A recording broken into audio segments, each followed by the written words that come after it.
According to Christian creationists, God authored not only the Bible, but also the history of life on Earth. Creationists squeal with delight at supposed gaps in the fossil record. Such gaps are to be expected, as fossilization is not a guarantee for everything that dies. Therefore, fossilization is not a guarantee for examples of every species that goes extinct. So, while we are fortunate to find any fossils whatsoever, those we do uncover only help strengthen the theory of evolution. What would destroy the theory of evolution? If scientists were to discover something wholly unexpected, say the remains of a modern human skeleton within the bones of a Tyrannosaurus rex, or a German shepherd amid Cambrian trilobites, that would help falsify the theory of evolution. Such anachronistic fossils would show that evolution is not gradual change, and that animals from various eras can show up at any random time in the fossil record. And as stated, creationists would be able to link the author of such an at odds with modern scientific theory fossil record with the same record of their own religious faith, the Bible. The Bible is filled with such anachronistic fingerprints, proof that the Bible was not written chronologically.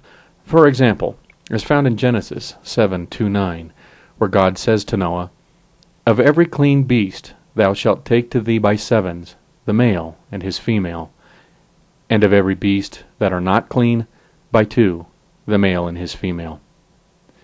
There was no such thing as beasts clean and unclean in the time of Noah. Noah was neither a Jew or an Israelite, and indeed there were none alive at that time, to whom that distinction was a law. The distinction between clean and unclean beasts was not made until several centuries after the time of Noah, according to biblical chronology. Another example of a biblical anachronism is found in Genesis 14:14. Here is mentioned a city named Dan, but no such city by that name existed until the time of the Judges, long after the events of Genesis 14. In Exodus 19:4, God tells Moses to go down and come up, bringing Aaron with you, but do not let the priests and the people break through to come up to the Lord, lest he break out against them. But the designation of priests for Israel had not occurred yet. So if the author of the Bible is not above sticking anachronisms in his text, why wouldn't this same author of biological life be above sticking anachronisms in his fossil record?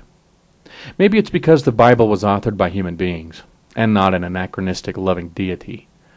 Human beings are known to insert anachronisms in their literature, so we already have a precedent.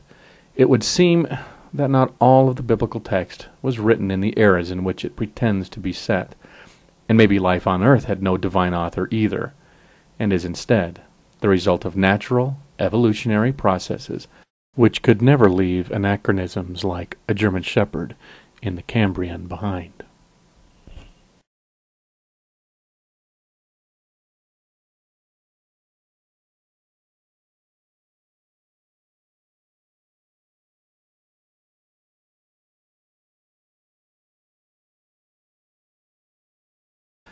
Which could never leave anachronisms like a German shepherd in the Cambrian.